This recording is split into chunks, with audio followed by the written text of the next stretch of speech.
Dan itulah yang dibenahin oleh Nabi Nuh waktu awal. Sehingga Nabi Nuh cuma punya pengikut kurang lebih 82 orang. Sama hewan-hewan berpasangan dinaikkan ke atas kapal. Nah, dari situlah awal pertama kali kiamat besar terjadi, bahwa manusia tuh semuanya riset pertama kali di atas muka bumi itu di zaman Nabi Nuh itu. Gara-gara penyembahan berhala itu pertama kali penyembahan berhala. Jadi kita bisa tahu dari situ pelajarannya, penyembahan berhala, penyimpangan agama yang dulu cuma bersumber dari langit satu gitu. Itu awalnya dari situ.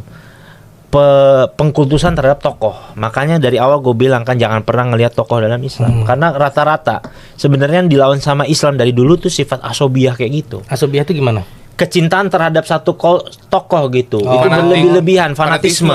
Fanatisme sama Islam tuh dilawan. Dulu waktu Nabi Muhammad dakwah di depan orang Quraisy, saya suku Quraisy, saya Bani Adi, saya Bani Umayyah, saya Bani ini.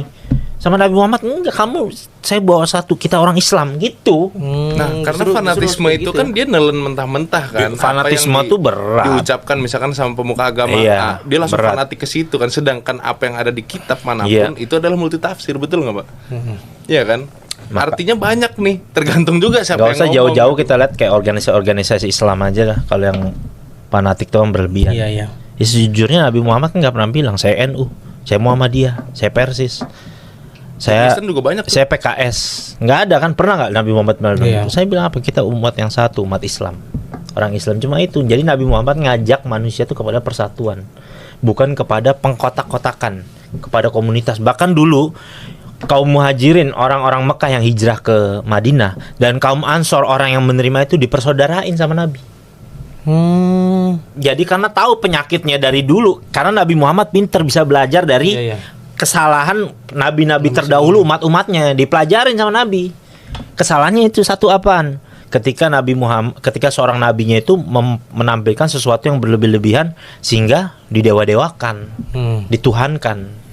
Itu Nabi Muhammad makanya nggak mau. Maka Nabi Muhammad nggak pernah minta kalau meninggal biasa aja kuburannya dibikin rata, kayak begitu. Karena nggak mau terjadi di sini kan. Iya, gitu kan? Karena nggak mau pengkultusan itu. Kayak Nabi Muhammad jalan sama sahabat-sahabat diri sendiri, ditegur sama Nabi, jangan. Saya nggak mau.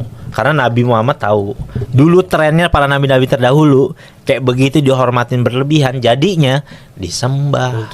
Makanya itu kenapa Nabi Muhammad nggak ada lukisannya.